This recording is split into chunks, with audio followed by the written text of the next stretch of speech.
Hello, fellow Americans. I'm coming to you from Clintondale Middle School in room 111 to talk about the Chapter 7 test and talk about one of my favorite subjects, the American Revolution. When I was a kid, I visited the Battle of Bunker Hill. I've been in love with the American Revolution since, so I'm really excited to teach about it, and I think you're going to do really great on this test.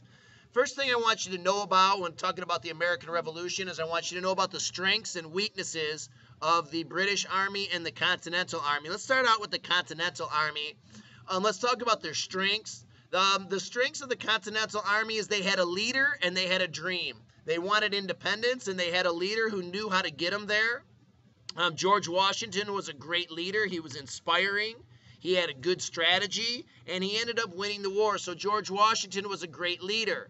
Now, some of the things that he had to deal with was a lack of pretty much everything. A lack of weapons, a lack of food, a lack of medicine. Washington didn't have a navy. They didn't have good training. They basically didn't have anything, like I said, except a dream and a leader. The British, on the other hand, had pretty much everything except a leader. And that was really the biggest problem with the British is they had all the guns and the horses and the wagons and everything an army could need, except they didn't have a leader and they didn't have very much heart. They weren't able to stick it out. So the Americans win based on Washington's strategy. And Washington's strategy is to mainly fight a defensive war. He tries to avoid battles, but not at all costs. He does fight some battles. But he mainly wants to fight a defensive war and tire the British out. One of the things that is very interesting to the students is African Americans during the war, and many African Americans were slaves at the time, and many of these slaves decided that they were going to fight for the British because the British was offering them freedom. Now, some African Americans decided to fight for the American side because they hoped that the Declaration of Independence would someday apply to them. So this is an important part of our history, African American heritage. So I just want you to make sure that you knew why the African Americans would fight for the different sides.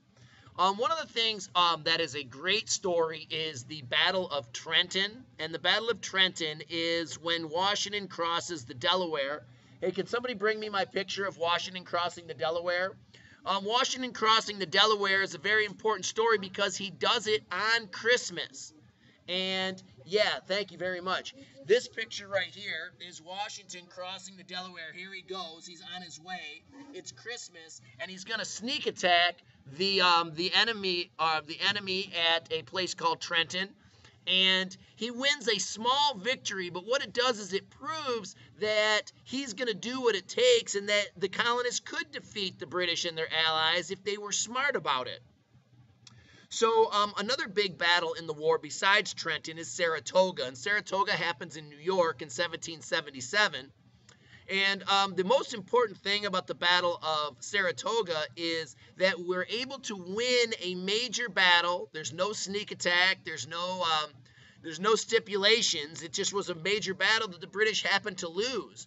And because of that, the French join our side, and they send us their navy, and they send us troops, and they send us officers to train our troops. So this is a major important victory at Saratoga because they bring the French in, and then the French are the ones who help us win the battle at Yorktown, which is the decisive battle or the deciding battle in the war. So the French involvement is very important to us winning the war. And when did the French involvement start? At the Battle of Saratoga. A couple more things. The British thought that they would move the war south and get help from the Loyalists. Problem was that they didn't realize that guerrilla warfare would take a toll and tire them out. And because of guerrilla attacks in the south, the British eventually go to Yorktown for a rest. And when they get to Yorktown, that's when they get trapped by Washington and the French fleet.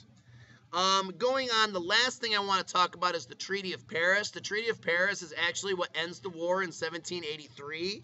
And in the Treaty of Paris, we get two things. The first thing is we get our independence, like duh. Of course, we got our independence from the Treaty of Paris. The second thing we got, and equally as important and very, very, very influential in our history, is we got all the land between the Atlantic Ocean and the Mississippi River, which means our people, the American people, are going to start to expand west across the Appalachian Mountains, and they're going to start filling in this land between the Appalachian Mountains and the Mississippi River. So this aspect of western expansion starts with the Treaty of Paris and is a major part of American history for the next 100 years or so. So it's a 5-minute video. I hope that you watch it and that you're paying attention to it. And I hope that you do well on your assignment that I'm giving you today to create a true and false quiz about Chapter 7. Those directions are on Edmodo, and that's going to be due tomorrow. I don't have anything else for you, but good luck on the test. Watch this video a couple times. Go over your notes. God bless you, and God bless America.